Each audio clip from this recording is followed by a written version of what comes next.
We'll just read her memo. Huh? We'll just read her memo. Hope will read it. All right. Good evening. I'm going to call the public hearing to order. Would the clerk please call the roll? Mr. Amrhein? Here. Mr. DeLeone? Here. Mr. Ferrara? Here. Mr. Kuhar? Yes. Ms. Rosenberg? Here. Ms. Shaffer? Yes. Mr. Sidoti? Here. Mr. Turner? Ms. Wallach? Here. We have not heard from Mr. Turner, so. Okay, Mr. Ruler, I take it you're going to step in, or Hope? Yes. Public Yes, hearing? Hope's been, as a law director, someone involved in this, so we'll, in Bridget's absence, I know she's going to be here, but since she's not here yet, let's go ahead and let Hope kind of open the public hearing and take it from there.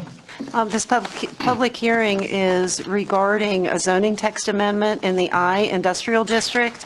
On December 3rd, 2019, the Kent Planning Commission held a public hearing, and they discussed a proposed zoning change to Part 11 of the Kent Codified Ordinances, sections 1155 I Industrial, to add the term, in quotes, serving, to section 1155.05A5 under the permitted uses section.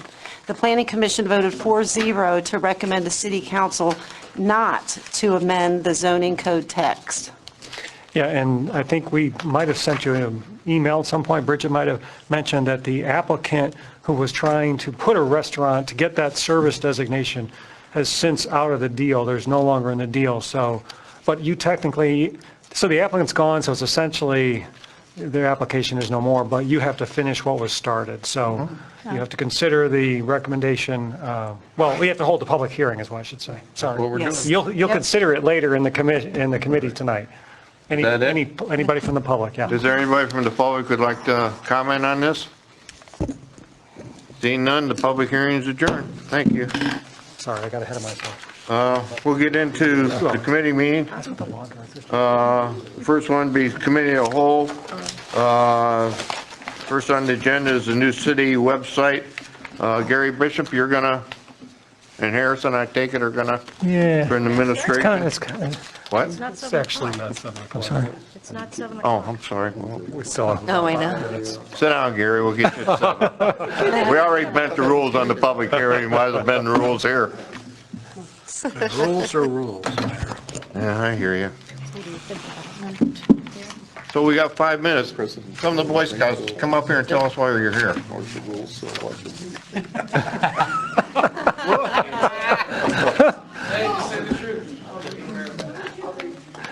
Up to the microphone. Come on up here and talk into the microphone. Tell us why you're here. Yeah, why the heck? What's your name is, what school you go to? Tell us a knock-knock joke. I thought scouts were brave. Come on. Already said bye for the city. There you go. All right. Somebody's got to be a leader here. Merit badge for that, for being first. Yeah, it's kind of tall. If you can get it to work, that'd be great. pull it. A lot of times it just is too tight. Microphone out. Oh, you got it. Leave it to a scout to get it. Give it to a scout. Are you saying I could just do this? You can do that too. So basically why we're here is to fulfill a merit badge requirement. The merit badge is called citizenship in the community. The requirement comes in 2 parts. The first part is just to attend a city or county council meeting or a state or a court session. The second part is to choose one of the issues where a difference of opinions was expressed, and then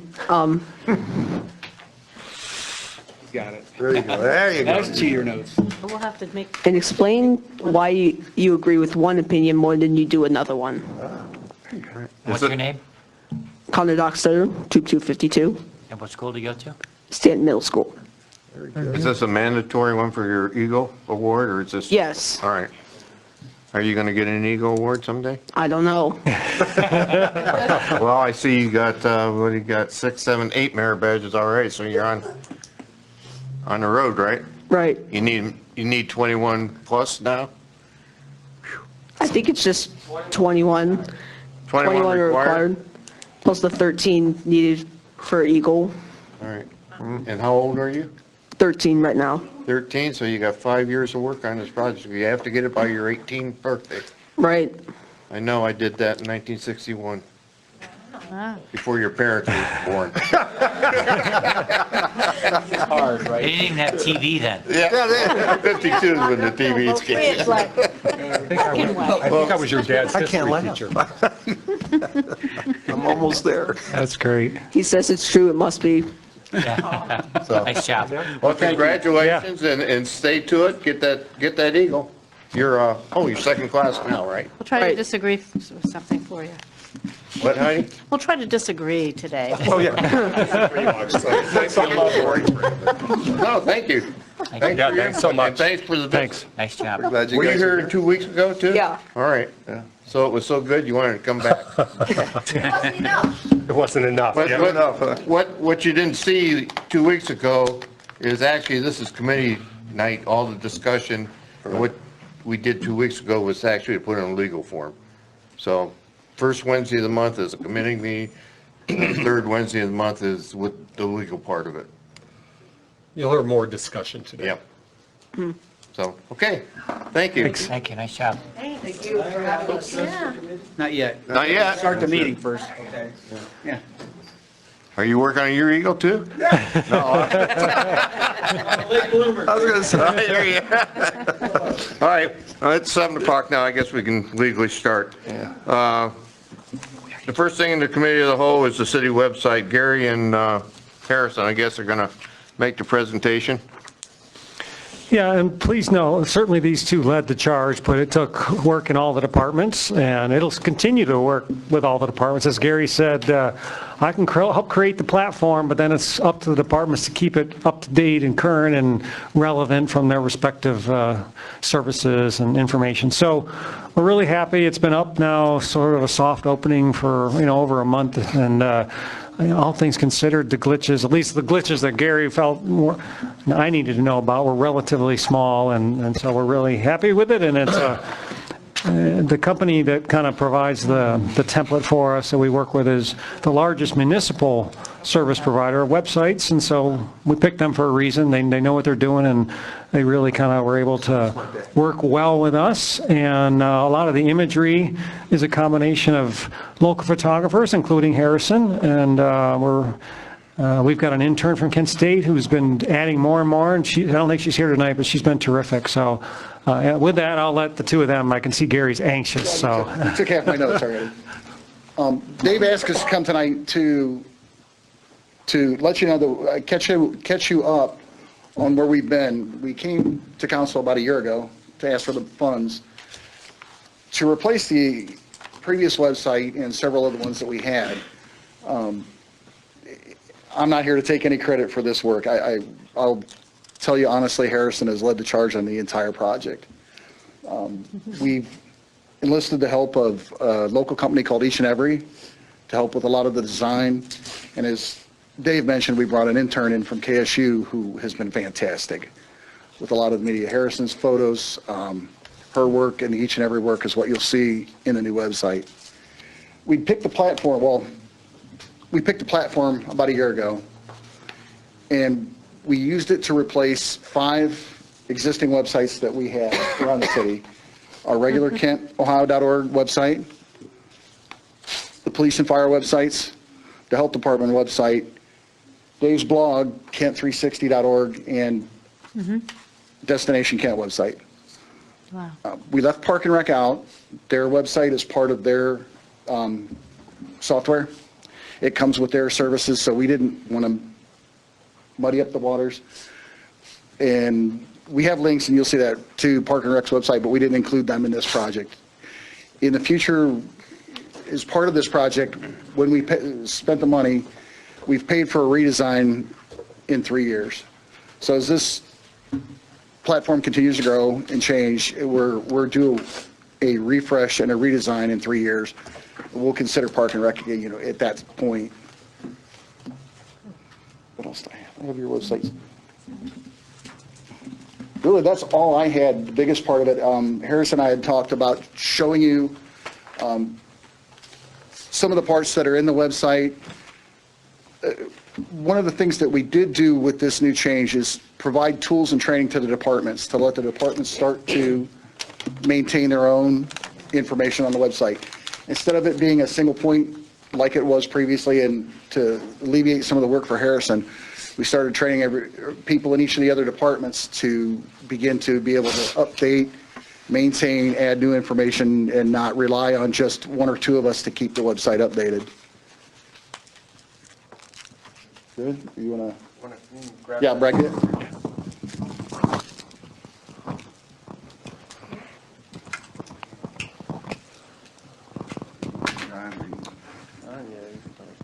So you'll see that the attachments that you have are the images of the front page and 2 departmental headers, which are services that we think needed more coverage than just a normal department homepage. So public safety is what we merged for police and fire as a homepage for both of those services, and they come with additional functionality that other departments don't have. They have their own graphic buttons, for instance, like pay your ticket and police reports, fire inspections, and Pulse Point, yeah, the new service that we're rolling out. And so they have their own set of images, and the other departmental header is the health department, or we label it health services, just because we were incorporating a lot of content from their old website that we wanted to be able to showcase.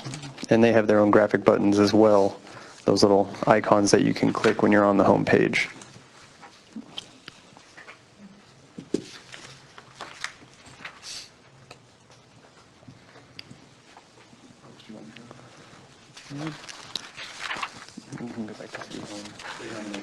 Yeah. So one thing I wanted to highlight, I think you might get a kick out of this, is the agendas module is something that's really going to help us now that we're able to put all of our boards and commission meetings and council meetings into one page, one stop for all the agendas and minutes and audio recordings for all the meetings, or audio recordings for council only. But still, if someone needs to look up an agenda, they come to this one place and they can find back up to 3 or 4 years, depending on the board or commission.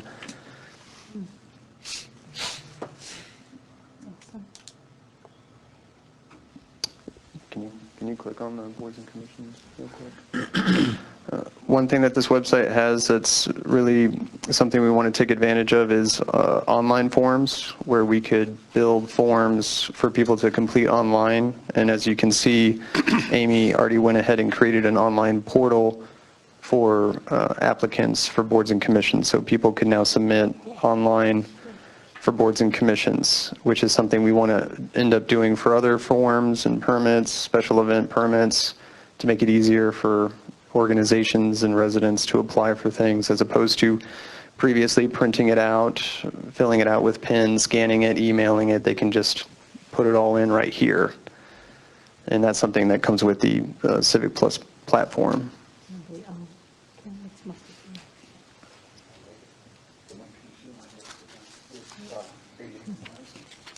Yeah. Gary just mentioned to me that the Civic Plus platform itself is ADA compliant. It comes with all the best practices that Civic Plus applies to all the governments that they have websites with. So it's constantly updating to make sure that we're following all the requirements we need to. And when we say ADA compliant, that means it also applies to visually impaired, where all the images on the website have to have an alt text that accompanies it, where it describes the image. So it's leaps and bounds more than what we had on the other website. It was not ADA compliance previously, so we're really happy about that. What Gary's hovering over right now is what we call a mega menu for each one of these categories. So we have government, services, community, business. So each one of those has its own respective mega menu that drops down, and you can click on whatever you need to find at that moment. So business, for instance, what we really like and what we're going to be promoting is the available properties link right here. Tom Wilkie recently updated this information and put it, oh, it's just right there. Available properties. That's a really neat thing. Yeah, so previously on the old website, the only way individuals visiting our kenohio.org website would find available properties is through a hyperlink to an Excel spreadsheet to find out which properties were available.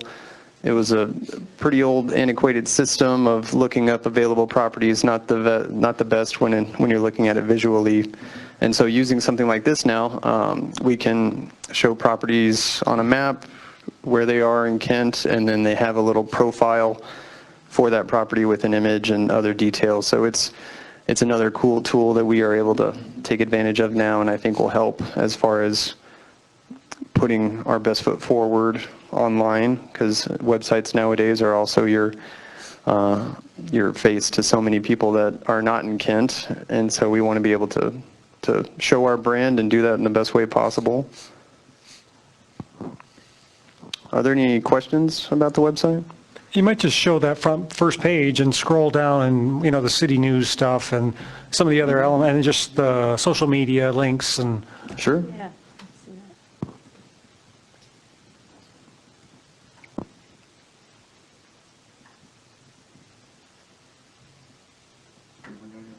Yeah. So the front page right here, you have the banner images that scroll. They scroll out every 3 or 4 seconds to another image. One of the things you'll notice in the packets that you have, there's 5 example banners that I've included that show different seasons and different locations around Kent. So one of the things we're going to be doing on this website is every quarter, every season, we're going to be changing out the images so it keeps the front page fresh. It adds kind of that unique feel to each season. We'll have fall images and summer images. So there's always something new on the website every couple of months that will hopefully encourage more people to visit the website to see what's new. The city spotlights below the graphic buttons right there, this is a specific container that comes with Civic Plus. So you'll notice over time that all city websites that use Civic Plus have the similar type of look, just because the platform is the same. And that's for a specific reason. Civic Plus has trained this algorithm to work as they see is the best for local government. So the spotlights are programs or upcoming events, something that we can highlight generally for a month or two so that people can come see and get informed. So you'll see right now we have stuff on the levy renewal, the Pulse Point program that was just unveiled, how to pay your taxes for RETA, yard waste transfer sites. So something like that we could rotate out every couple of months or as needed. And once you click on that, if you clicked on Pulse Point for instance, it would take you to another page that gives more information on what that is, with links to either other parts of the website or to a YouTube video or to the Pulse Point website directly. So there's a lot of ways for you to learn more about an individual item. On the property page that you had, is that just commercial property that is available for lease or purchase, or is it all properties that are for sale? No, just commercial properties. I'm pretty sure that's the only items that were on Tom Wilkie's list. Now, is that for sale or lease, or just for sale? I think it's both for sale and lease. And now, is there a link that connects you to a realtor for those, or? I haven't drilled down far enough in that website since Tom was the one that was uploading those different parcels and buildings, so I'm not sure exactly what the process is for someone wanting to get in contact, but I can find out for you.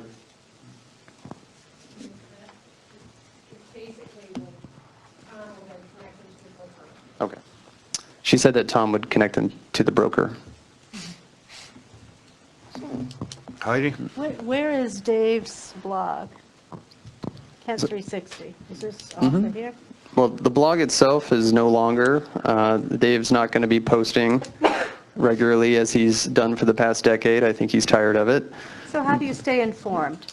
So staying informed, if you click on that button, it takes you to a module, which is essentially what Civic Plus is. It's just a collection of modules. And so this is a Notify Me module where you can sign up to get alerts for different parts of the website. So if you have An alert center is a part of the website where if we have a specific emergency, like a water main break, or a parking ban, or hydrant flushing or something like that, we would put it in the alert center that would then put a bar on the top of the website with a blinking red light to indicate that there's something that people need to see. So whenever they visit the site, they would look up at that bar and find out what the emergency is. And so whenever any one of those alerts get published on the website, people that sign up for this get a notification.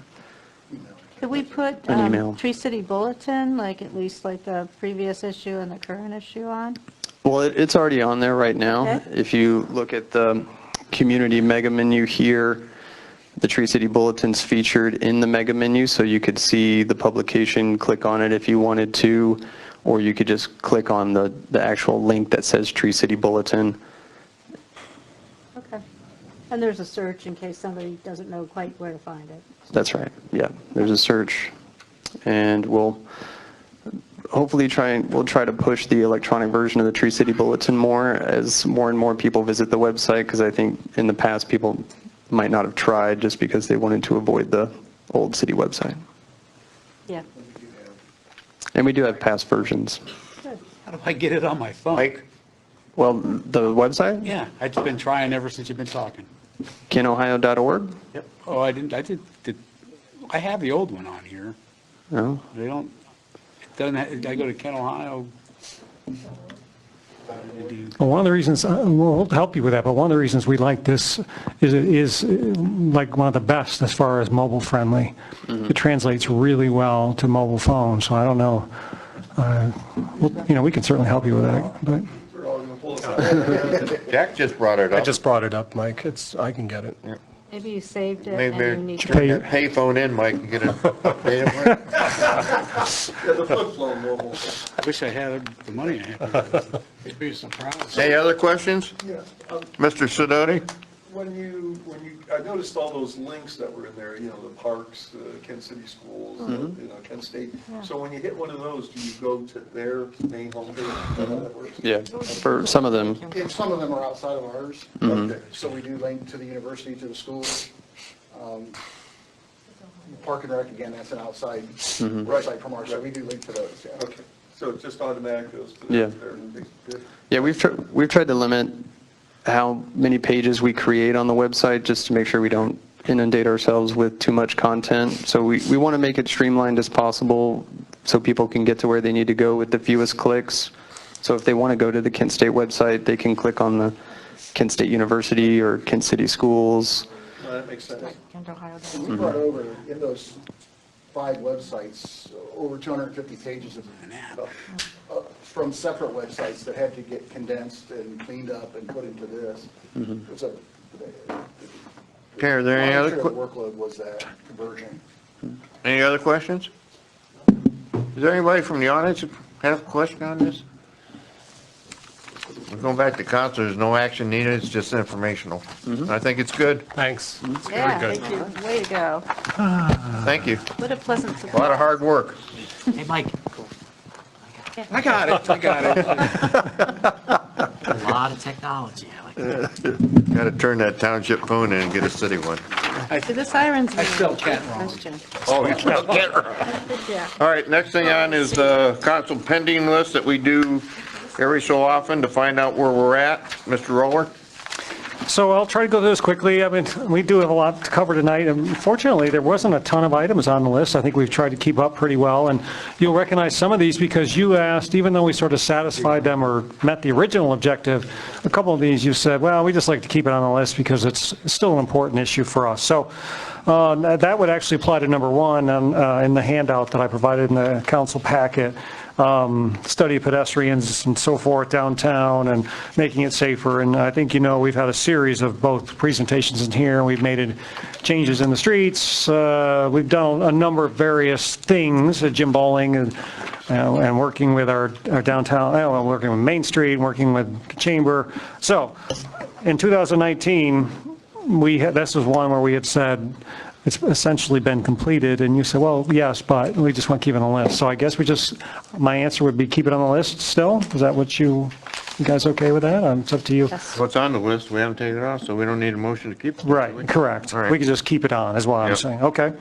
Sustainability Commission, you had asked for 10 action items for them to publish and to help prevent or slow down global warming, and they did that. They provided a article in the Tree City Bulletin that listed 10 action items. It was in the summer 2019, and I think you've seen a lot more of the Sustainability Commission. They've been much more active in a lot of ways, so I think you'll continue to get their support. I know Harrison meets with them, and they come up with more Tree City articles, so I don't think that's the end of their voice. I think you'll continue to see that. But for the purposes of this, I think it's been satisfied.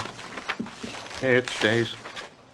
So the city checkbook, and actually now that we have our new finance director, we can talk to her too, but for the most part, the feedback, and we shared this last year too, and I think the year before, and it didn't turn out to be quite as advertised in terms of its ease of use, compatibility, transition, and frankly, information on it. This was something the former state auditor was sort of campaigning on, and it's no longer, it's a different state auditor, but the site still exists, and there are still cities on it. The folks that we've talked to, and I know Dave's here, had sort of mixed reviews for the free version. Now, if you wanted to pay for, I guess, one that's more premium, perhaps that's a different story, but for the most part, it just is essentially, the free version is just a list with no explanation of what you're spending your money on and who you're spending it with, and so we have not taken the bite of that apple. We're happy to keep it on the list, especially now, new budget finance director, so maybe she'll have a different opinion, but I guess I'd say keep it on. All right, stay on motion, or not a motion, maintain on the pending list. So the sponsorship for the Syrian refugees, now you remember this thing has kind of evolved from the One Kent initiative into now we're doing the Community Heart and Soul, which I think still makes it a relevant discussion. What makes it less relevant, however, I don't know if you had a chance to read this, but I was surprised. I mean, we certainly know that the national dialogue on immigration has changed, right? And just by way of numbers, the center, for example, that handles the Syrian refugees in Akron has closed because they just don't have refugees like they used to. The numbers went from, in 2016, under the former administration, there were 12,587 Syrian refugees alone. Last year there were 62 in the whole country. So I think you kind of can see that for the most part the local need has changed dramatically. So I'm going to suggest, I don't think there's any harm to keeping it on the list. I think, the general sense of immigration and being a welcoming city still is relevant, and I think it'll be something that will continue to play out from the Community Heart and Soul project. So if you're not opposed, I'd say keep it on. Heidi, you have a question? Yeah, I mean, I guess this is for my colleagues, but, we said Syrian refugee families, but, given that maybe the refugee portrait might change, is this something that we could kind of consider to be, for a consideration of any refugee family issues, or like to keep it on for that purpose? Does that sound? Or are we just focused very narrowly on Syrian? Are you making a motion to change that from Syrian to just refugees? Can we do that? Can we change items on the pending list? You can make a motion if that's what you want to do. I move to. So just expand it then. Yeah, to expand the. What's your motion, Heidi? My motion is to strike Syrian and just possible sponsorship for refugee families. Is there a second to that? You seconded, Mike. I seconded Rogers before that, but that's okay. Yeah, make a motion. Yeah, he made a motion, like the exact same motion, but second. Second by Mike. Is there any further discussion? Seeing none, all in favor signify by saying aye. Aye. I was trying to get an Opposed, same argument. sign.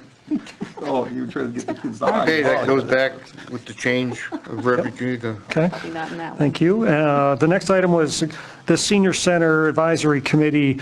You may recall you had a couple of years' worth of different senior issues that you asked for discussion on, and we had presentations, ranging from services, senior housing, then this concept of a senior advisory committee, and there was also a very specific senior housing assistance that I know Bridges Department was involved in, I know Tracy was involved in, Robin was involved in with a couple of local senior facilities. So I do think in general we've kind of, let me back up. We also, we have had meetings with companies that specialize in senior housing, particularly active senior housing. We do have some of the more assisted living, but you all in our housing study and also conversations have said it'd be great to see more sort of downsized, but not necessarily assisted living senior housing. And so we have had a couple of meetings there. I wish I could say that we landed a project. We have not. But I can tell you that the concept remains. Bridget and I, every couple of months, we probably have somebody that we talk to. She may have it more frequently, but even I get involved in some of this. The NRP group is still poking around. Randy Ruttenberg and Ferrara actually has it in their portfolio. So we float the idea. And actually, and my final comment on this would be, it's something that Kent State, remember, they built in the intergenerational village in the Allerton area of their master plan. And so they approved that, and the new president has kind of pushed that up a little higher and said, let's start talking about that. What can we do with the city to maybe look for an intergenerational village? It might be some senior housing, active senior housing. So we've had a couple of conversations on that. I think the goal, or at least the current discussion, has been maybe we'll try to advertise for expressions of interest from developers who specialize in that kind of product. So nothing yet, but stay tuned. I do think we're active in that. So after a very long-winded, I'd say keep it on because we're still, it's ongoing. Have we heard anything back from the park board on the recreational part of that? Because basically there isn't any except the Silver Snickers. Part of that is a program for recreation. Correct. We have a new parks director, so maybe it's something, he's got a new master plan, effort that's about to begin. I would think senior services is going to, or senior facilities is going to be a part of that discussion, so. Right. Any other, Roger? Well, Robin had his hand up first. Oh, I'm sorry. Why? That's okay, Roger. Roger, I called on you. I happen to be aware that there was a presentation to the county commissioners last week by the group that is looking at putting on a tax issue for Portage County to begin to fund and develop senior centers around the county. So I think it's appropriate to leave it on. I think there's active interest, and they're supposed to meet again sometime in March. But there was interest from the commissioners of at least thinking about it. So I think that everyone's thinking the same way, and certainly I'd like to think we're leading the process. All right. Heidi, did you have your? All right, Robin? Yeah, but kind of trying to follow up a little bit on Tracy had asked, I think, a few months ago regarding the possibility in downtown where we have the property that was supposed to be sold that we were looking at to push that as a possible. Talking about North Water Street? Yes, the North Water Street site. That we're going to be looking at that as a possibility to show that we were very favorable toward anybody who would like to develop that site. And I know I've been approached by a number of seniors who really are concerned right now about the pressure that they're feeling as it relates to where they are and the possibility of trying to ensure that they're not continued to be being pushed out of the Kent City market for senior housing and what we might be doing there. So I was just, Tracy, do you want to speak to that at all, what your thought process was? And Point of order. Yeah. That sounds like committee discussion, and the discussion tonight is, does this issue stay on the pending list or not? So instead of getting into a committee, I just say let's. Mr. Ferrer's right. It's either take it off the pending list or keep it on the pending list. Okay. We'll put that Are in you later. happy, Rob? That's fine. That's exactly what I was going to say. It just seems like the conversation strayed away from the advisory committee. Definitely there's a need out there to talk about the housing. And maybe we need to put that on the list. All right. So there's no change, we'll keep it on pending list. Got it. Thank you. Next item was Flash Fleet bicycles. Say that 5 times fast. I can't even say it, 5 times fast. We had that presentation, John, I think, was the one that made the original motion. That was in November of last year, so for now, I'd say let's pull it off. If it comes back, we can bring it back, but for now, I think we've at least hit on that. Is there a motion to remove it, or any? Pending list. I would Mr. like Ferrara made the motion to like to remove. speak on that first. If we get a second, you can speak on it. A second. Second by Mr. Turner. Mr. Ferrara. Any further discussion? Robin? All right, now you, John. Well, I think we ought to leave it on. As Dave mentioned, it was in November, and that was just prior to winter where bicycling slows down a little bit. And miraculously, about 2 days after our meeting, all of a sudden the bikes were kept in order. And I'd like to keep it on just to remind them that, when spring comes around, summer comes around, that, we're still keeping an eye on this policy. So I guess I'll go against the motion to take it off. Any further discussion? Hearing none, all in favor of removing it, signify by saying aye. Aye. Opposed? Aye. All right. We remove it. Okay. The next item was actually an item that's scheduled for tonight. This question of unattended vehicles idling, policies, laws, regulation, whatever phrasing you want to use. So we have information in the packet, and we'll present some and discuss it tonight. So it's up to you if you want to jump ahead of the game or wait until after, but you could remove it, but it's up to you, really. Any preference? Huh? Move to remove. Second.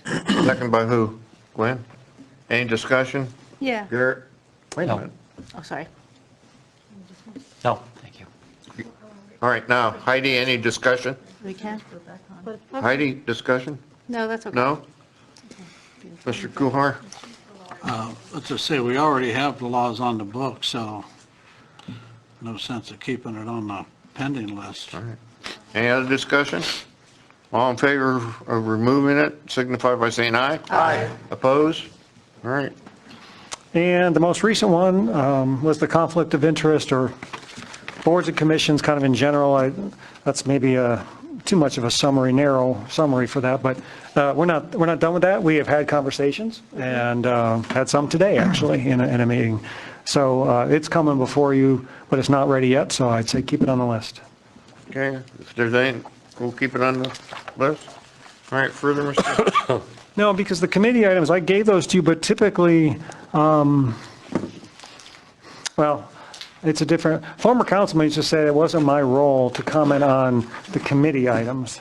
So I've always been a little reluctant, but I did give you updates on the committee, because he said the committee items were up to the chair of the committee to decide what stays on and what goes off. But for what it's worth, there's an update for you.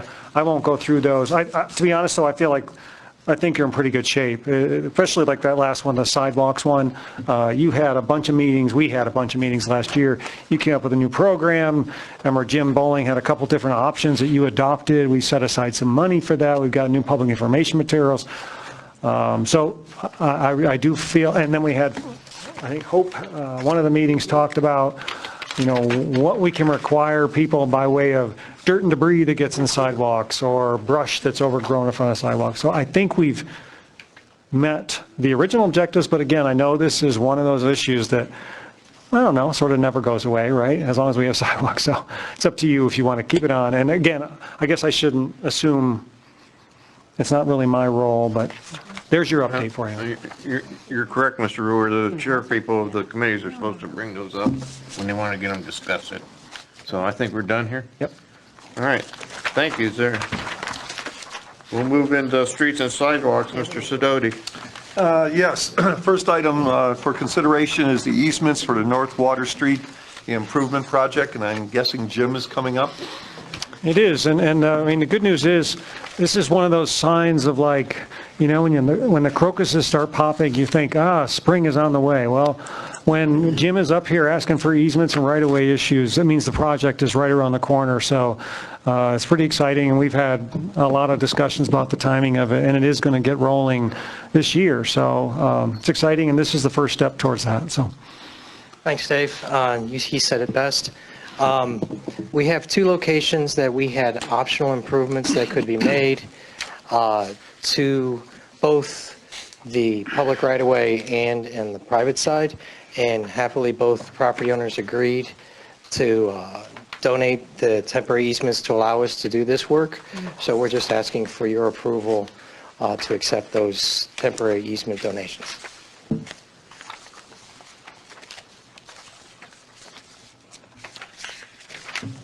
Chairman. Yeah, I know, I was just looking at my packet. I got it. Any questions from council? No questions? Any questions from anyone in the audience? Back to council. Move to approve. Second, Any other comments? with emergency. Do we need an emergency, Jim? With an emergency. is I what think I said, heard yeah. emergency. Okay. Any other questions? Hearing none, all those in favor signify by saying aye. Aye. Those opposed, same sign. Okay. Are you up again, Jim? I think so. Yeah, you are. Okay. Oh, my favorite project, State Route 59. All right. You and everyone else. Yes. So we're here because ODOT's finished with the design of the plans to mill and resurface State Route 59 from the county line to basically the bridge over Franklin Avenue and the Cuyahoga River. So this had been previously approved in preliminary legislation in May. So ODOT now has the final budget number, and they need final legislative approval from this board by February 14th, so that the project can go out to bid on February 27th, so that it can be in construction by May. So the one thing that's changed since the preliminary legislation, the cost estimate went up about $80,000. So we're also asking for an additional appropriation of $80,000 so that we can provide the necessary documentation and check from February 14th for them to get the work started. So, and this one, we would like an emergency. Yeah. Well, any questions from council? Any questions or thoughts from our, no? No one out in public? Okay. So do I hear a motion?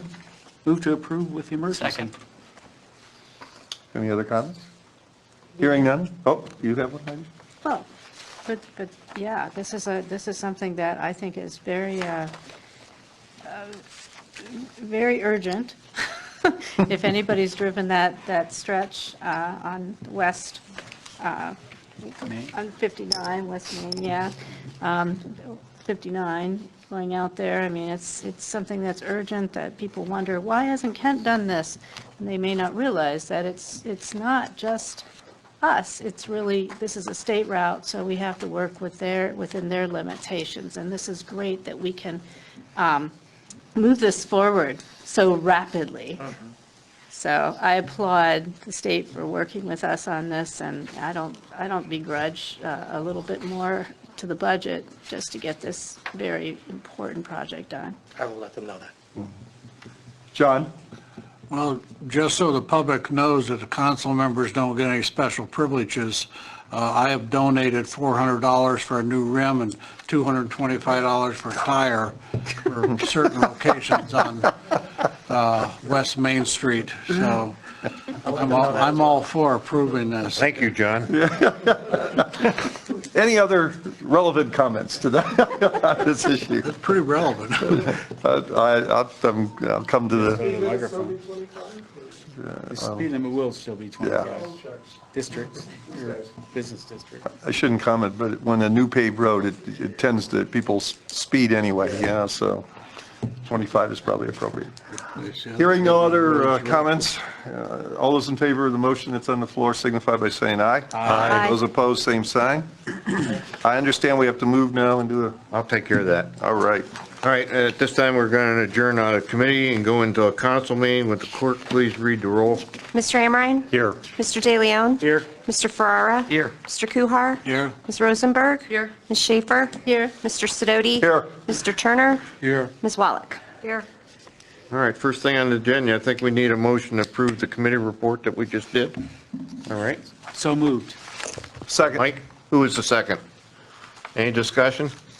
None. Seeing none, all in favor signify by saying aye. Aye. Opposed, same sign. Would the clerk read draft number 2020-08 in title only? Draft number 2020-08, a final resolution and approval authorizing the city manager or his designee to execute a contract with the State of Ohio Department of Transportation, ODOT, project PID 110168 for the resurfacing of State Route 59 in Kent, Ohio, beginning at the county line in Stowe, Ohio, and continuing east 1.6 miles to River Street and declaring an emergency. Suspension. Please call the roll on suspension. Mr. Amrhein? Yes. Mr. DeLeone? Yes. Mr. Ferrara? Yes. Mr. Kuhar? Yes.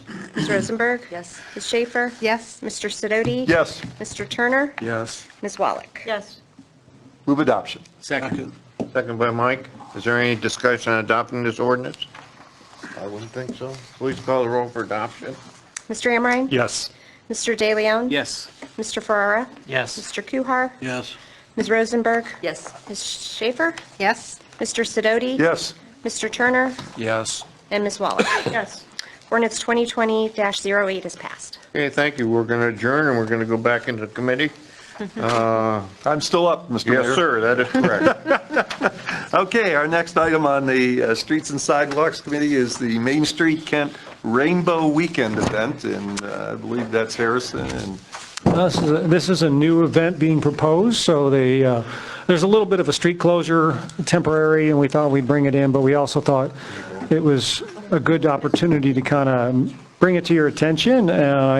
Council in the last year has been pretty active with various protections of the LGBTQ community, and so this is very much in keeping with that, so we wanted to kind of bring it before you, but, Main Street does a terrific job with all their social events for us. Heather's our resident social, what do you call that, in charge of our social affairs, I guess, but she does such a good job. I'm sure this event will too. I know the various representatives from that community are pretty excited about it, so we'll let you, between the two of them, we'll let them explain the details. You want to talk about the details of the weekend? Just to kind of give you an idea, we haven't done our press release or anything until Friday when we have all of our ducks in a row. It's taken several weeks of working with businesses and contacting entertainers and figuring out our best way to kind of do this event. And so it started talking to Absolute about doing a bar crawl, and then the rainbow theme, and then how about something LGBTQ, and then how about a whole weekend. So no road closures, and this is the time of year when our businesses need us to force people downtown for something. So there has been a lot of question of like, why are you doing this in March? Like, well, because we're not going to do a parade, so we're not calling it Pride, but we're going to do something themed like this with lots of education and arts and activities and entertainment for people under 21, people 21 and up. It kind of runs the whole gamut. So we had this idea to add to it, do some decorating downtown. So we'll be putting up some banners, and Harrison thought, as a part of the conversation when we came to the city, to say, do you have any concern with us even doing something like this? We thought, how cool would it be to do a rainbow crosswalk like they did for Better Block? So clearly we're not allowed to do things like this permanently yet. Hopefully we'll get there at some point, but right now the plan is to do something just to help decorate the downtown. And it's a flip of a coin. Is it going to be a dry day? Who knows? It's March. It could be 80 degrees for all we know. So if we at least have the paint and the permission, then we'll be ready to go. Any questions from council? Mr. Mayor? Just a general question. It isn't about this festival, but I wonder why they want to close off that part of West Main, not go up on North Water Street, so that traffic flow on East Main can continue. This It isn't just this festival. I just wondered. It's just a small area they're going to block off, am I correct? Just to paint the crosswalk. Oh, all right. All right. So on the Thursday before the Oh, they're event. not going to close this part of the street off? No, Oh, all no, right. just Okay. From 6 in the morning until noon. All right. No, So I there's got it. time I to tape it off, misunderstood it then. paint it and dry and all that good stuff. Other questions? Heidi? Yeah, are we still going to be getting Franklin Square Deli's sign off, or? I went in there and spoke with the manager, however, Carl's out from surgery, so he's, and I emailed him and he didn't respond, so. Okay, well, that's. But the good- feel good and reason. from his community or his neighboring businesses was like, I'm sure Carl would be good with this, but I don't have any other way to reach him. Well, thank you. You just need That's it. I just 75% want- anyhow, Yeah. so it doesn't matter. Yeah. Other questions from council? No, sign off. Hearing none, any questions from the audience? Seeing none, back to council. Move to approve Second, with We emergency, need the emergency in there? with emergency. second. Thought I heard that. You need the emergency, Harrison? I said emergency, yeah. Oh, okay, good. Any further comments? Yeah. Heidi? Yeah, I remember this group came to council, and, we were trying to give them some guidance about, where to go and what to do, and I'm so happy that Main Street Kent was able to step up and work on this project, because I think this is something that is very much, fits very well with Kent's embrace of diversity, and, we all can use another festival here. So especially in March when there's not a whole lot going on. So I think it's a great idea. Any other questions? Seeing none, all those in favor, signify by saying aye. Aye. Those opposed, same sign. Motion passes. That's all I have, Mr. Mayor. Land Use Committee, Mr. Ferrara? I discussed the sale of the city-owned property, and I'll turn it over to the administration. Yeah, and I want to be really clear on this. Hope and I talked about this some more today. This is very early stage. So this is not, we're not ready to, sort of have a recommendation or do this, do that.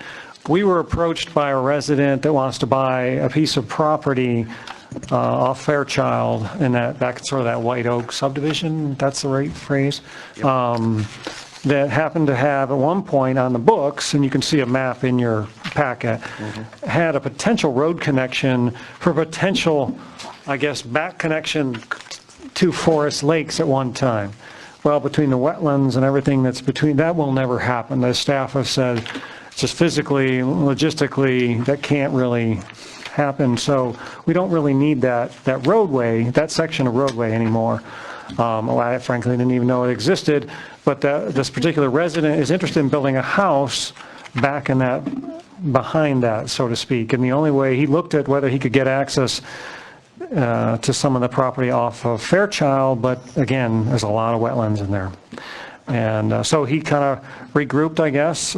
He had called us and said, hey, before I go too far with this, I just want to get a read out of your staff, and in turn, while we're here, just to get a read out of council, kind of your desires, your willingness to allow this to proceed. And I say it like that because typically, people don't show up on our door and say, hey, I want to buy old, roadway easement that you're not going to use. So we don't have those a lot. But when we do abandon a section of roadway like that, it typically is offered to the residents adjoining it. So this would be different if council felt comfortable enough pursuing it with this guy or giving this guy the green light. He's got a price on the land. So I know he's had conversations. Hope, I think it was Hope's office, and she can speak to this, at least contacted the immediate residents to get some initial feedback. One said, I don't have a problem. The other one seemed to have a bunch of questions. So I'm not here to tell you we're ready to say, let's make a deal.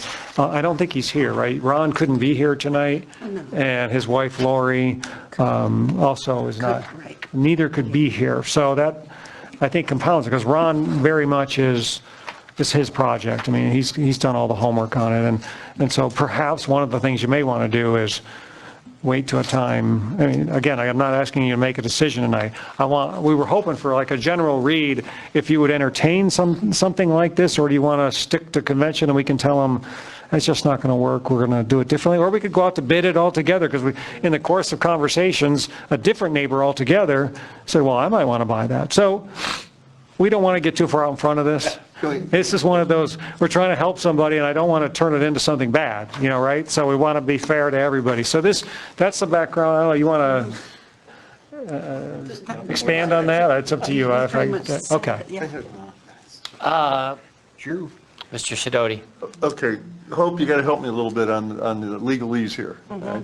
So I always understood that the property is owned by someone, and then we grant an easement, just like we did a temporary was granted back to us.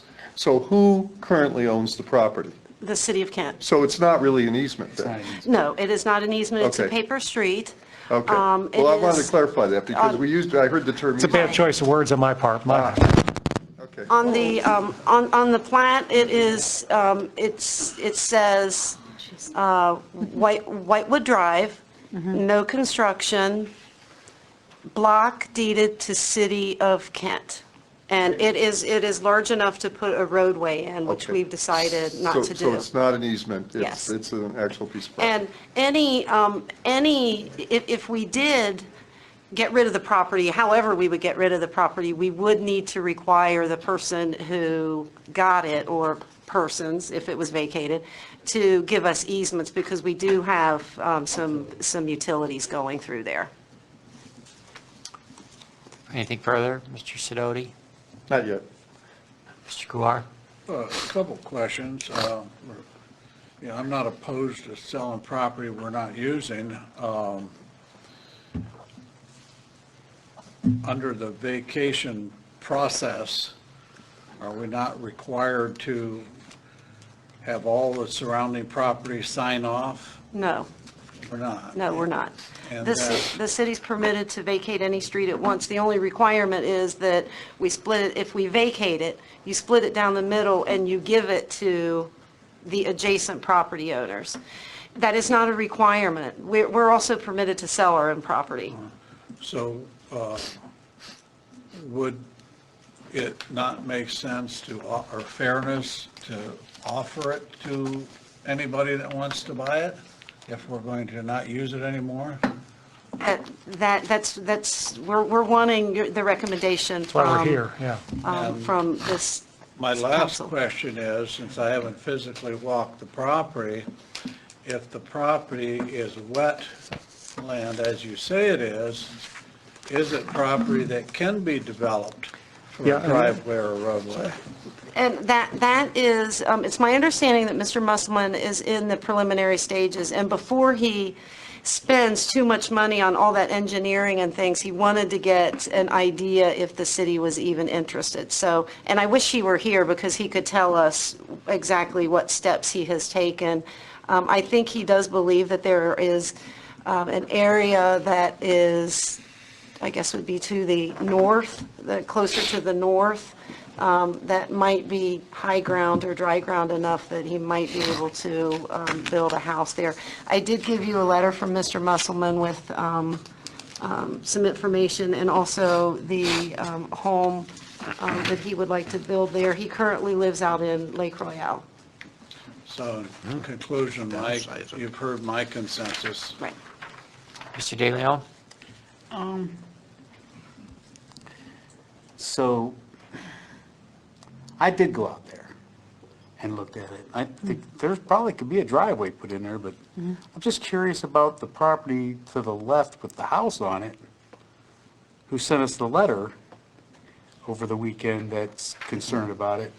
I wonder if they can, I know they have some questions. I wonder, is that you? Okay, I didn't know, okay. But, like you said, that when we vacate property, usually we give it to I think we probably own that big swamp area that's right next to this paper street. I don't know who says it, but that would be us, correct? You see the big swamp? The open I don't think space? so. I don't think we do. I don't think we do, Mike. I think it's just open space in the development. Okay. Well, I'm just trying to figure out how the guy in the back here, if we did, I'm just throwing things out there. I'm just trying to figure out if we split that somehow, is there enough to get him a driveway and make everybody happy? Right. So. Ms. Wallach? That's all. Yeah, I'm kind of with John on this. I'm a little bit concerned about those wetlands. I take it those wetlands were formed as because of the development, they had to form those wetlands, because they took some wetlands and they developed it instead, so they had to make new wetlands. I do not know. Oh, they built around the wetlands? Well, so that's my concern, is the construction on that piece of property going to impact the wetlands? How's it going to impact the wetlands? So, more wetlands we have, I say the better. Yeah, and please know that Jen and Bridget's staff did a great job of kind of spelling that out, at least internally. I don't know if that's gotten back to Ron yet, but there's a floodway in there and where he can build and and there's certainly the cost issues, but your point is well taken and noted by staff, I guess. Mr. Sidoti? Yeah, I would be curious when this White Oak Hills subdivision went in, if the Planning Commission had in fact indicated that the wetlands had to stay and that it was part of that design of that whole process. I'm thinking about our police station with our area that was there. And I think before you can even consider selling it, I think we need to go back into the records and see what were the requirements that the Planning Commission made when that was subdivided out into an allotment before we can begin. And I understand that the thought was it was deeded over to us as a driveway or as a roadway, but the reality is it's a roadway to nowhere. So, I'm just curious. Planning Commission we know how our Planning Commission works. They are going to ask for water retention, they're going to ask for those type of things and Recreation. right, recreation land and everything. So I would be reluctant to pave it over. That would be my feeling. I missed your question in that. Well, I asked the question. Oh, okay. Does the Planning Commission, was it part of the Planning Commission? Okay. And no one can answer that at this point. But Bridget might. A rhetorical question. Further, can I let finish further questions from council? Questions from the audience? Yes, I have one. Yeah, name and address and. My name's Bob Brandon, this is my wife Mary. We live at 1118 Adrian Avenue. That would be this. It's the property where the white, what's it called, Whitewood? Whitewood. Okay. White Oak Hill. Drive. When I bought, we built in 2008, and I talked to Jennifer Perone down at C&D, and she said that this street would never be developed. Nothing will ever happen with that street. It's an easement, it's my property, it's not deeded to the Kent. There was nothing about deeded to the city of Kent at that time. I don't know when this happened. Originally, I got it right here. I can tell you you're going to have a lot of problems with this. Not just, Mr. Musselman's going to have a lot of problems with this. Behind there is privately owned. And when it was privately owned by, what's his name here? No. Dagley was a developer. Kevin Wingard. Kevin Wingard owned it and he auctioned it off, I think it was last year. And I don't know who the new owners are. But at that time, he tried to parcel out all those lots behind all those houses on Adrian. And Bridget and Jennifer said that he couldn't do that. Well, according to this plot that I looked at when I bought this house, that's zoned recreational. And there is a lot of wetlands back there. So even, practical, he takes a cement truck back there, it's going to sink down. And I tell you, the EPA is very strict. You disturb like a cattail back there, you got to take it out, preserve it, build whatever you want to build, and you got to put it back in and make sure it was where it was before. Not only that I lived there, well, I assumed that I owned that property, that there was just an easement, that it wasn't deeded to the city of Kent. Because nobody ever asked me if I wanted to buy it. Well, I'd be interested. Now I would be. But I never knew that until this letter I got Friday. Here, I'll give you a copy of, this is a small copy of the Give me a plat. copy of what I saw in 2007 and what they gave me. This is 2007. Okay. Now, Camden Homes, I have their plot deed, and they What- show what- it too as deeded to Why don't you Kent. go up to the... Microphone. Sorry. So I'm not used to public speaking. She needs to copy Need to all this. record it. Oh, okay. Well, this all seemed to change Friday when I got the letter. I just assumed it's an easement. Nothing will be built. Jennifer said that's a road to nowhere, although they did have Battaglia put a sewer in there. That's another issue. We can't talk about that now. But behind us, they tried, Kevin, he tried to sell that off parcels behind us to everybody who lived on Adrian. And C&D said they couldn't do that. I don't know why, because it's recreational. It's zoned recreational back there. It is a wetlands. I don't know where this deeded to the Kent came up with. I found that out Friday, and I've been living there for 12 years. So that wasn't the original plot, the way it was plotted. So I don't know how that happened, or why I wasn't informed of that. But like I said, hey, if you're going to offer it up, I'll buy it for a reasonable price now.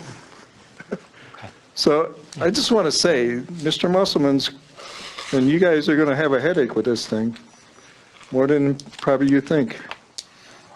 And I would be totally against it. I mean, this is our dream home. I mean, we have friends. They travel to Florida. This is where we travel. This is where we have our grandkids. And they're the wetlands with all the animals. He builds in there, it's going to ruin that for us. I'm sorry to get emotional, but that's our home. And I didn't know somebody could build behind us. Well, we're That's not all I sure gotta that say. either, and that's why we're here right now, Right. to discuss it. So I appreciate your comments and concerns, and I can assure you that if anything comes up, it has to go through the public, and people have to be notified, the adjoining owner, so you would be notified if anything were to come up on via planning or zoning or anything like that. So you would be kept informed. By law, you have to be notified if there's any changes that are proposed to that. So, and then by certified mail. So, Okay. so you'll be in the loop. All right. Okay. And I know you've had some conversations. Well, she's certainly more than happy to have more with you further. It sounds like there might be some more discussion on that. And that's why I started this conversation saying, I don't want to get ahead of ourselves. We're just here because we were asked a question. I can't answer the question if the council's willing to sell it without asking you. Well, I think. So, I think this Mr. Musselman's getting more of a headache than he thinks, that he can just build back there. We'll let it play out through the proper channels and process, right? Thank you, Garrett. Okay, thank you. We listen to Bridget. Further from the audience, Bridget. anyone? Bridget, you gonna come talk? Yeah, back to Cal? Yeah. Yeah. Yeah. Yeah, I'd like to hear from you. Bridget, you got some comments? Yeah. I can answer some of the questions. Sure. Come on up. Come on down.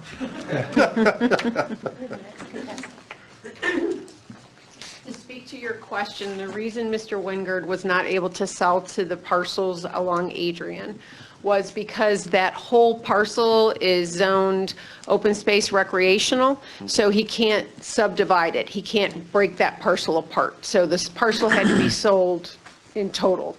Mr. Musselman is proposing to buy it in total, put a property on the area, and it's floodway back there, by the way, not wetlands, in the area that is not in the floodway, which is east, close to the back of I have a map which might help you see it.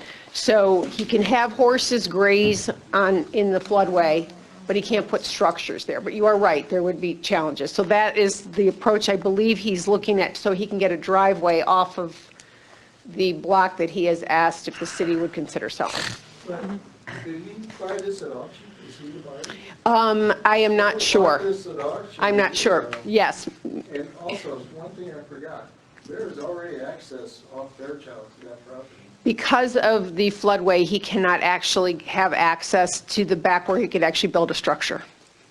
So you want it in the back. And I do not believe that Mr. Musselman actually is the one that bought it through auction from Kevin Wingard.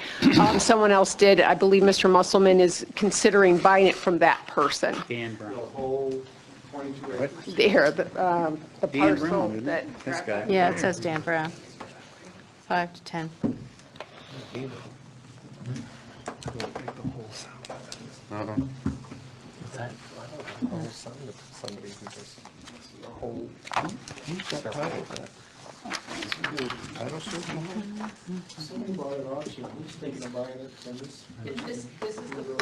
Do we need to continue this? Yeah. And bring it up at the next? Yeah, I would ask that maybe if you contact Bridget during the day, she can address that, so we don't have to do it in a public meeting at council. Thank you, Mr. Rosenberg. So if there's nothing further from the audience, I'm going to go back to council for questions or further comments. Ms. Wallach? Yeah, I'd like to say, at this point in time, I would say, let the city keep the property because of the protection for the wetlands. Or else, yeah, that's what I would say. Further, Mr. DeLeone? I was just going to say this is a perfect conflict question for the Boy Scouts. Right. Yep, there you go. That's all. Yeah, further, Ms. Shaffer? Yeah, I'm concerned that, of the zoning, that it is that zoned recreational open space. I believe that's probably, if we go back in the records, as Mr. Sidoti said, we're going to find out that that was because of the development, because that's typically what they ask the developers to do. And so I don't even know how that sale could have actually occurred unless they were planning to keep it the same. I'm just saying that there's more to the story, and so at this point, I think that we need to let community development work through this. Mr. Kuhar? I would like to make a motion at this time to table this until all the concerns that we have had have been addressed, so we have a clear picture. Well, I don't know that we've asked for any action, so I don't know that it has to be tabled, right? Parliament. To you. If you want to make a motion to table it, then we'll need a second, but, I'll second that. okay. I'll second that. I mean, it looks like there's a lot of things I'm not opposed to selling property that we're not using, as I said before, but there's some other issues, we don't want to, naturally, the one gentleman doesn't want the other gentleman to have it, so he's going to think, well, he's going to have lots of problems, but maybe is, maybe isn't, but we don't want to get behind giving problems away too, and want to be fair to all concerned as a public entity. But, Well said. if you can't do with it what you think you can do, then Yeah, I'm going to go back to, it would seem to me that if they were going to build on that, when it was platted out and when it came before Planning Commission, they would have built homes there, because they would have bought, they want to make money. That's why they brought the development, and so there was a reason that wasn't ever done, and I'd like to know. I'd like to know what the Planning Commission did. There's a motion on the floor. Okay, I'm sorry. So that's part of, I think it's part and parcel of what John's talking about. Ms. Schaefer, you have some comments? Okay. All in favor of the motion to table any action, signify by saying aye. Aye. No. Motion passes. You can ask Roger. Ms. Jones, you had some comments you wanted to make? Just wanted to be sure you knew the proposal is not to buy a piece of property that's currently shown on the map as Wetlands. the retention pond or something. I know. It actually is separate. I know. It's yellow on our sheet. There was a reason it wasn't developed before, that's all. That property contributes to the wetland now. Well, excuse me, it's been tabled. That's true. So we'll move on to the VFW zoning text amendment. Yeah, this was the public hearing where I tried to explain a little bit that the applicant isn't even around anymore, so we still have to complete the process. You have to officially Say no. put it to rest, I guess, and that's what Bridget's here to do, the committee part of that. I apologize for the public hearing. Missing car keys made it a challenge. But I must have, I was like at my office, I got all my papers ready. I'm like, where are those keys? Gary Bishop was back there for 15 minutes and couldn't find his. So I must have, I don't know if he still found him. He didn't come back. So he must have found him upstairs. speak to the issue, please. So I apologize. Point of order. The Planning Commission did make a recommendation on a request from a former Planning Commission applicant who did have a legal option on the property at the time to add the word texting as a permitted use in the industrial to allow for the repurposing of the building for a use that they were proposing. The Planning Commission voted to not recommend that text amendment to council. And subsequent to that, the option, the purchase agreement that applicant had on the property expired on December 31st, and we received formal notification from the property owner that they no longer had legal standing. However, at that point, we had already had the action by Planning Commission, so it needed to go forward. We actually had this happen, if you remember, when there was a prior applicant seeking to add the word tea room as to the text amendment. As an update, last night at Planning Commission, however, a rezone, a map amendment request was presented by a applicant who has a purchase agreement option on the property to rezone it to R3, which would reflect what is on the east side of Talmadge Avenue. Planning Commission voted in favor of that recommendation. There is a 30-day public notice and comment period, so you won't have it before you until April, but there is an affirmative recommendation coming on that property to you in a few weeks. Mr. Kuhar? Now, we're talking about the VFW property that is set up as a club and could possibly be a restaurant, correct? Correct. Okay. How, I mean, we have a commercial building that's sitting empty that's designed to feed people. And I don't know if we're hurting anybody by allowing that to be a serving location. There's an option on the property now for it to be a faith-based organization, a religious church, which is a conditionally permitted use in the R3.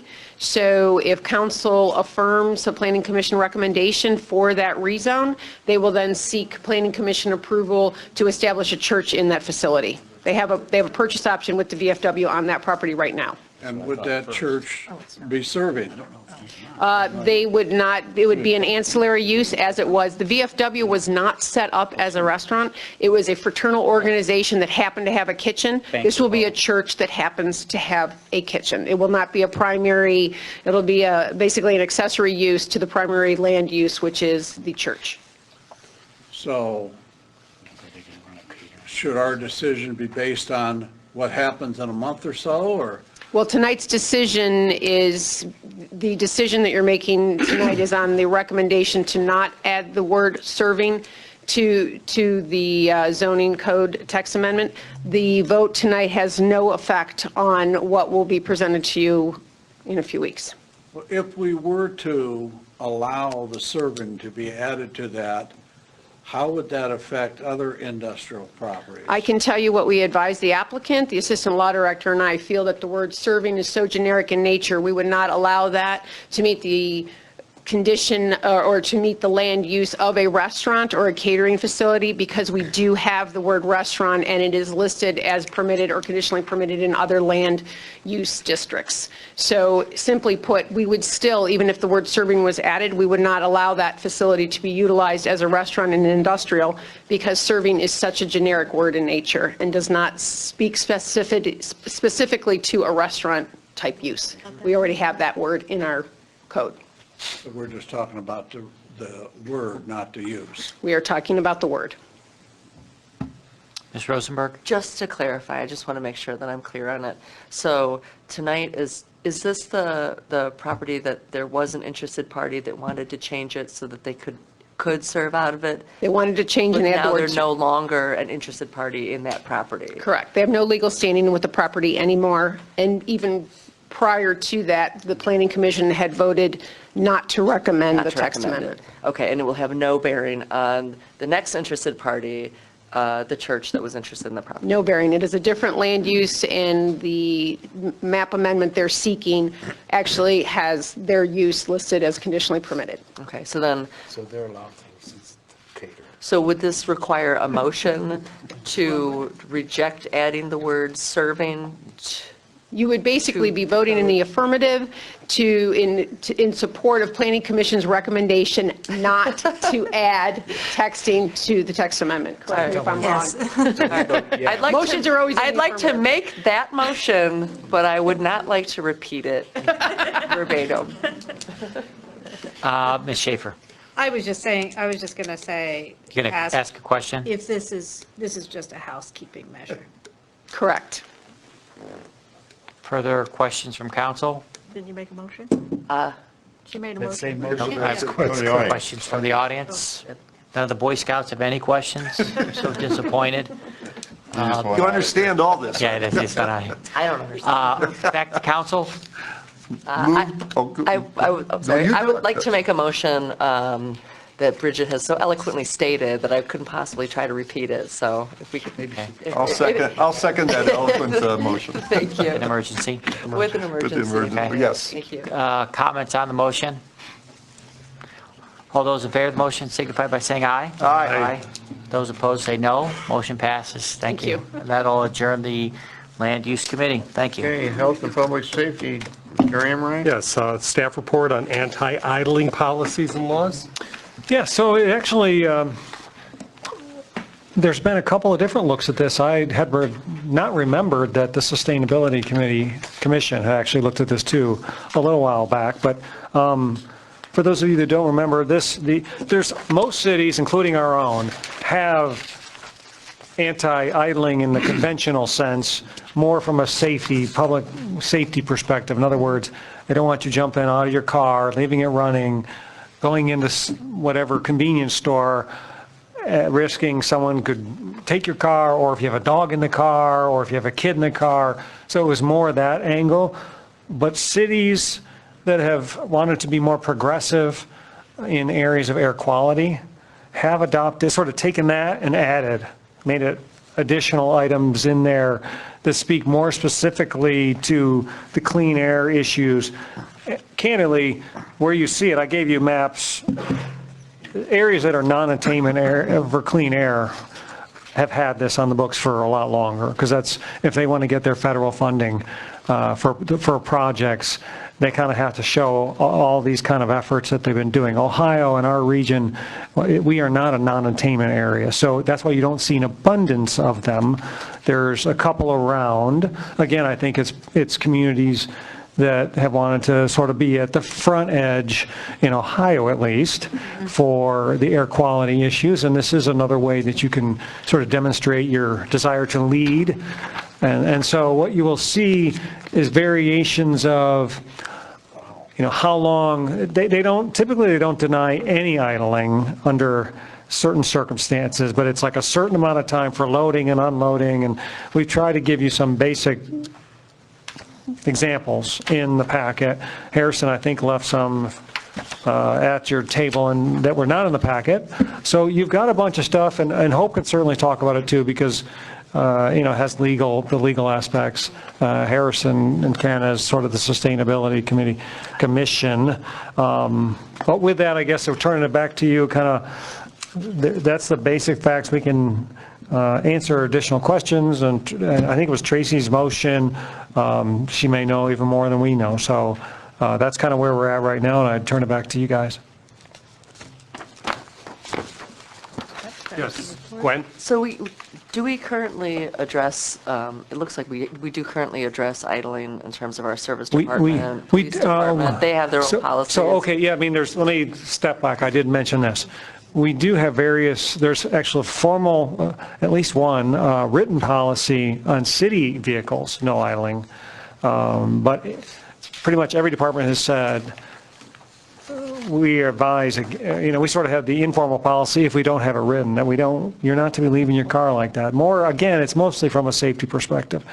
Now, where that gets us into a little bit, and this is true in even those non-attainment cities, police and fire, they have a lot more reasons to keep their cars running, particularly the police with the laptops in the cars.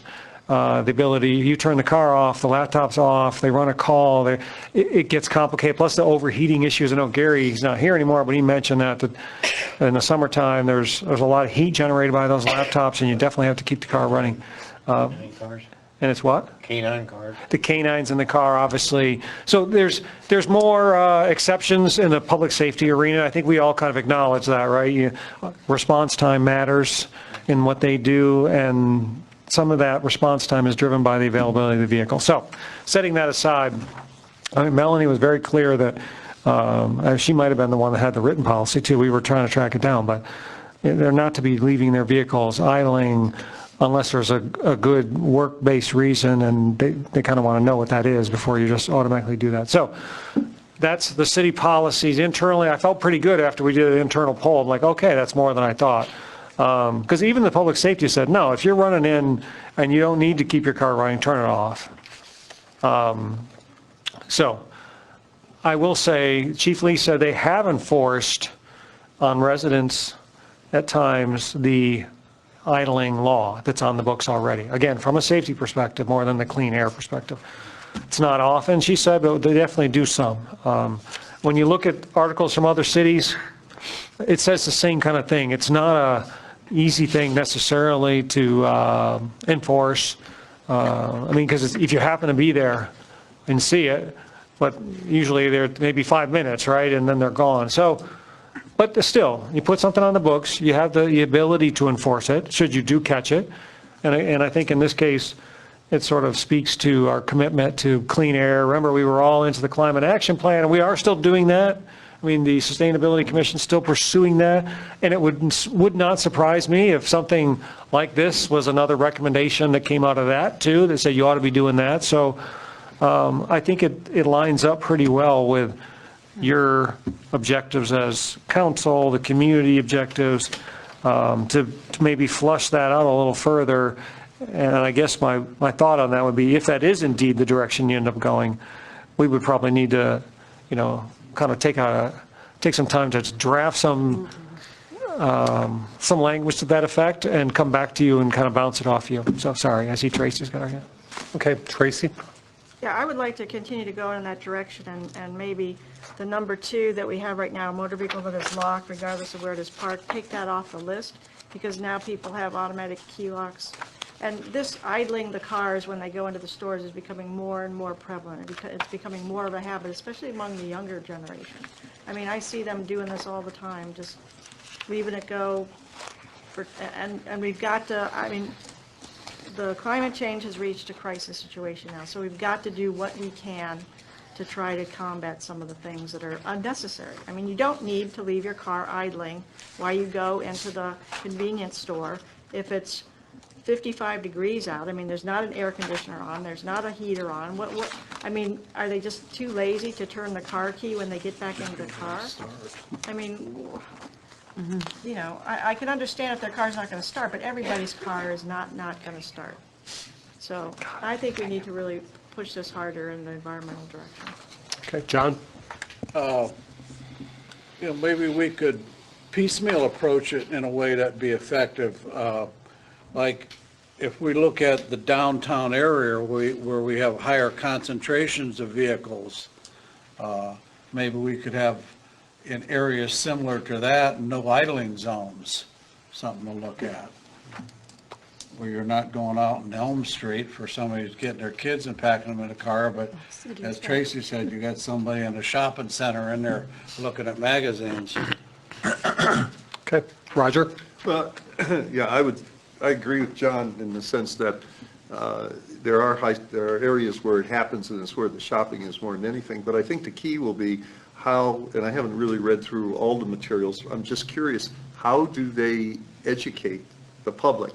We'll pass regulations and we'll pass laws, and then people go, well, I didn't know. So is there a way that we could do something that doesn't look too tacky in terms of signage,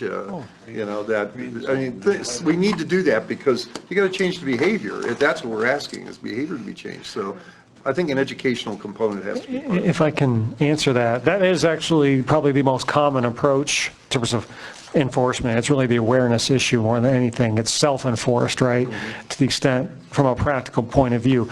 And what you'll see, it really isn't, just Google no idling, and look at pictures, images will be all these signs from all over these communities. There's different variations of it, with an X through the car idling, and so that's fairly common, and of course, it would be the nice new website we have. We would have a section there that you could click on, the Tree City Bulletin. I mean, it's all the things that you're sort of used to us doing, I would see us doing. Gwen? Do we have, or are there any studies about how often cars are actually left idling, or is this just kind of based on like an observational, anecdotal evidence? You mean in general, not in Kent specific? Either. Yeah. I mean, specific, I think Kent, because weather is a factor when having this conversation. So I was just wondering if there's been any kind of. I haven't.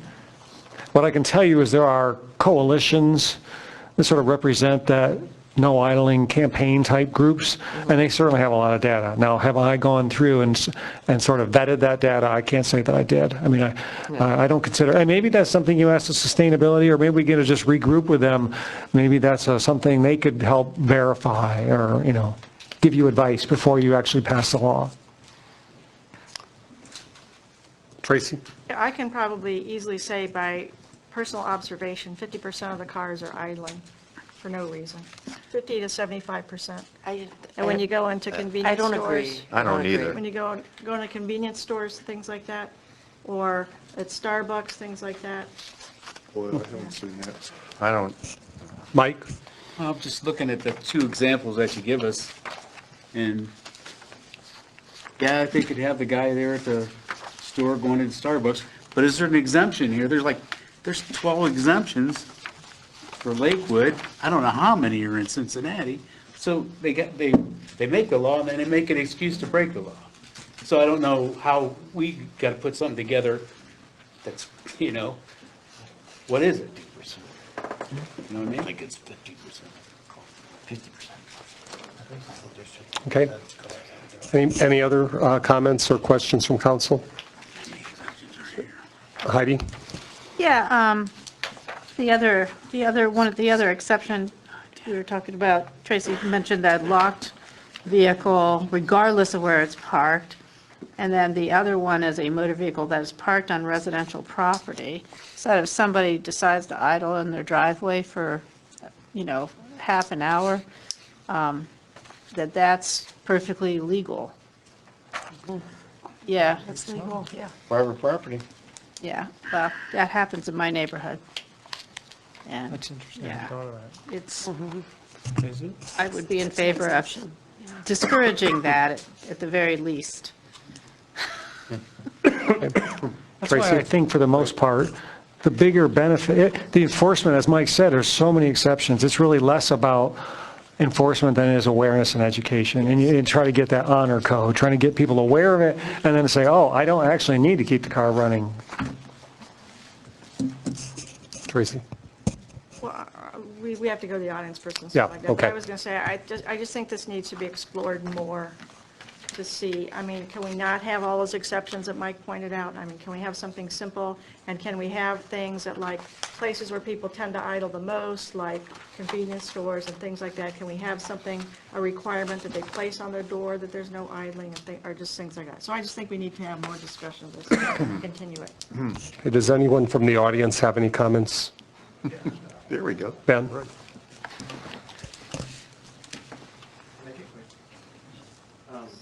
Benjamin Tipton, 451 Park Avenue. I had sent a bunch of materials around, even at the university, which is where I work, and I just see a lot of idling around town and on campus. I walk to work through downtown every day, and I just observe a lot of empty cars idling.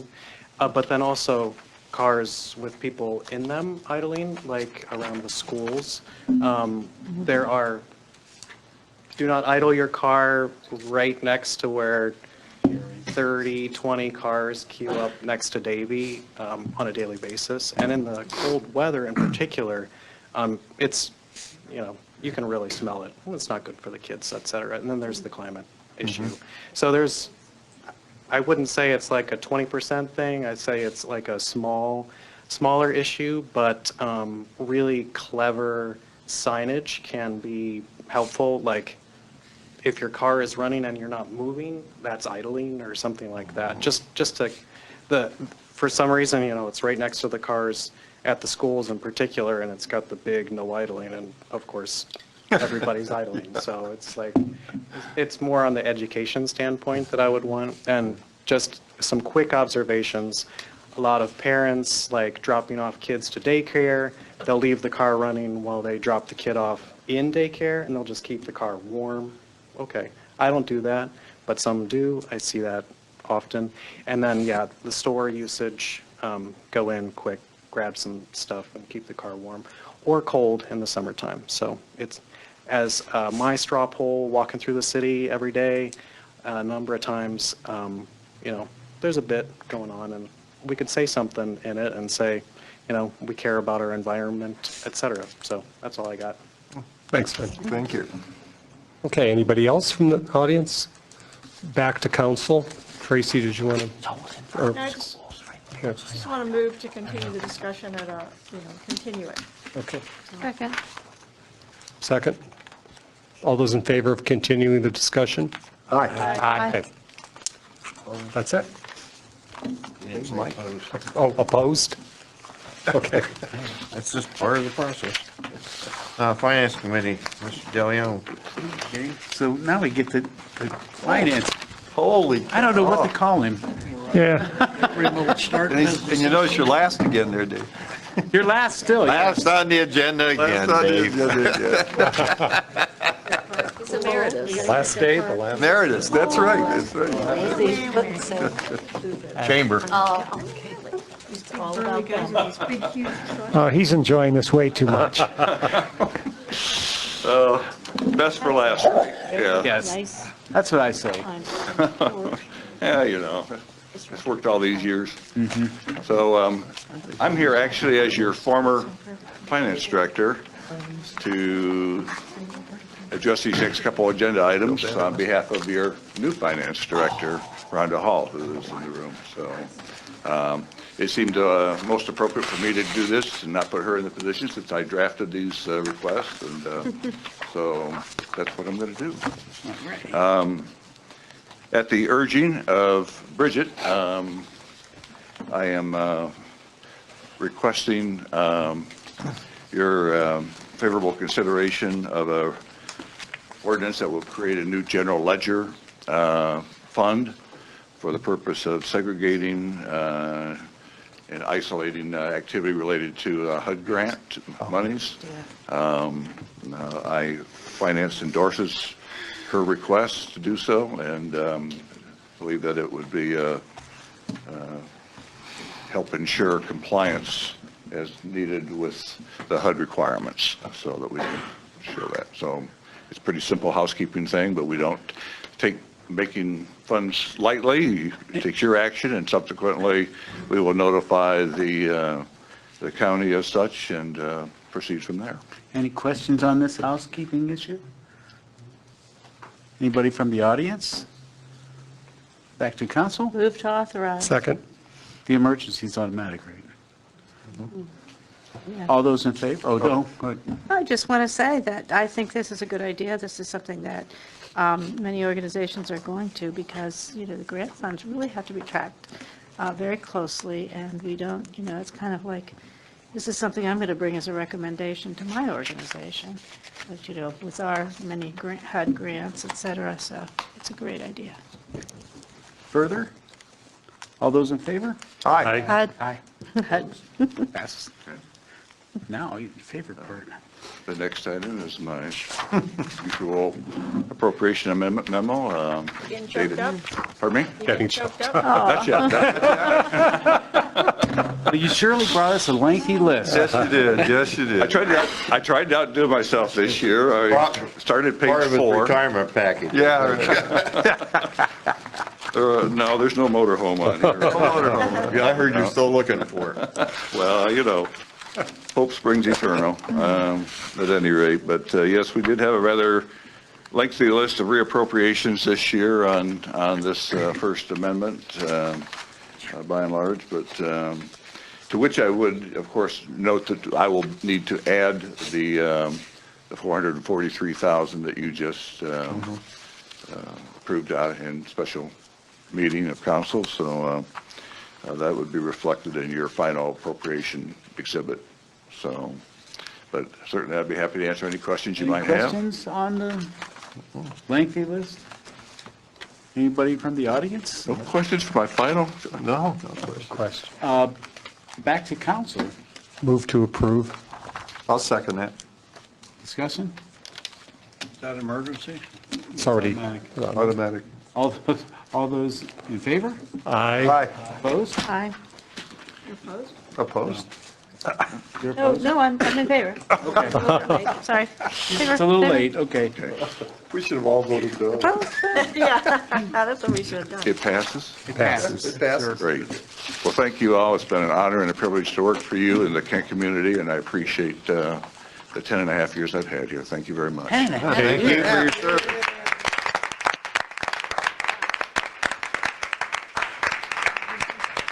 With that, we are done. That is it. Thank you, everybody. What'd you learn tonight? Stay in school. Public office. Never run for council, right? Stay in school. Opposed? Oh, yeah. Yeah, that's a great idea. Oh, good. Yeah, let's do it. There's no answer. Yeah, I think it's, we're just creating laws, like you said. So how things going in? Oh, that's our living law. You do the legislation. I always just Google. I understand. It's unfortunate, but there's so many. Just keep it general. Last Thursday, Oh, yeah? Bill raised me, and it was funny because I checked in and you weren't in the shop. I thought you were. Yeah, no, probably not. I spend most of my time in Rhode Island. I do pop over there. There we go. Let's go in and see Gwen, and we'll buy popcorn. Yeah, just try. That's called a donation of no value.